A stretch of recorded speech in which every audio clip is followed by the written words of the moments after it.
Hello everyone and welcome back to Wolfpack Wednesday number 7. If you're new to this series, it's a series all about helping you, the board game content creator, level up your board game content while also keeping me accountable as well and finishing coffee before I even start this video. That's what this series is all about. Today, I'm going to help you level up your board game reviews in 5 minutes, starting with tip number 1, and that is the rule of thirds. So if you're unfamiliar with what the rule of thirds is, it's pretty much putting yourself or your subject in the lower third of a frame. Reason why this is important is because then you can use the other side of the frame not only for having this as shot variety, but also to include images, to include text, to include other B-roll, and this right here gives you a lot more of a dynamic frame to work with. You always want to give yourself flexibility in the edit, and also when you do a lower thirds, it allows you to do a dual frame, which means that you can show emotion while also talking about a specific component that you're kind of like pointing to off in the distance. So that's tip number 1, using lower thirds. Number 2, shot variety for viewers. Now I ask you this all the time, why are people watching a review? They're watching a review because they're interested in buying a game or just knowing more about a game. So how can we, as the content creator, help our viewers better understand the game? By showing more angles, more variety, and different types of shots of the game. Because they can't see those components, and especially if they're prototype, especially if they are like Kickstarter videos, there's no way they can get their hands on that game. So for us to help them better, we need to show the components in a different light, both literally and figuratively.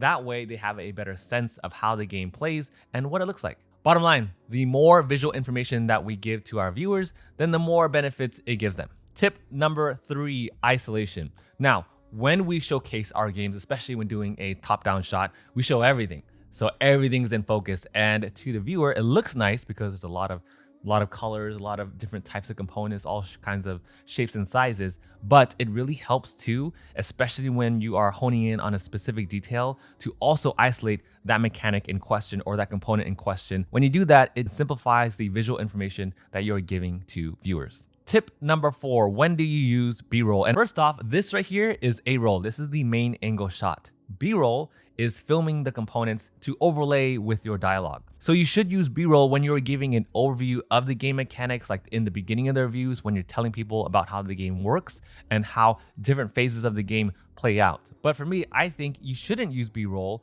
when you are taking away from your emotions. This is usually towards the end of the video when you're giving your overall thoughts about the game, because then people already know about the game, they've seen enough about it, and now they want to see what your thoughts are. When you are being passionate about a game, whether you like it or whether you don't like it, you want to portray those emotions on camera versus showing B-roll over that. Because then if I just show like a tile and say, oh, this is the most amazing tile ever, then that tile is going to lose emphasis because there's no emotions attached to a static component just like that, right? Versus showing an emotion and saying like, oh, these tiles are so unique and the way you flip them over is super cool, which is actually what I did show in my review, that you can see all these examples that I'm doing, that I'm telling you about right now in my Wolves review coming up in about an hour or so. So you can see all the examples from this video in my latest review as well, and how I incorporate all these tips.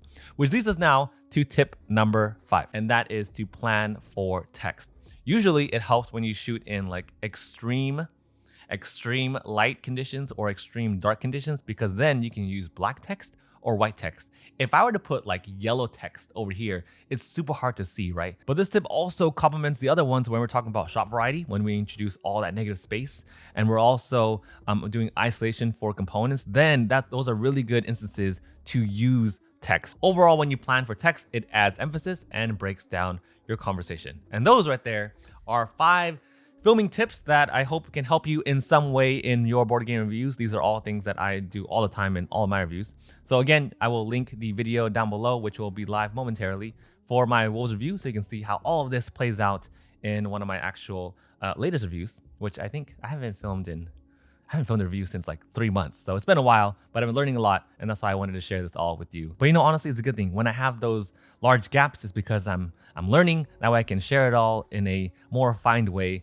to you when I'm ready. So thank you all so much for watching these Wolfpack Wednesday videos. I hope they help in some way. If you made it to the very, very end, tell me in the comments below, what is your current favorite caffeinated drink? Is it tea? Is it coffee? Let me know down in the comments below. For me, it's simple Chemex black coffee. Nothing beats that for me right now.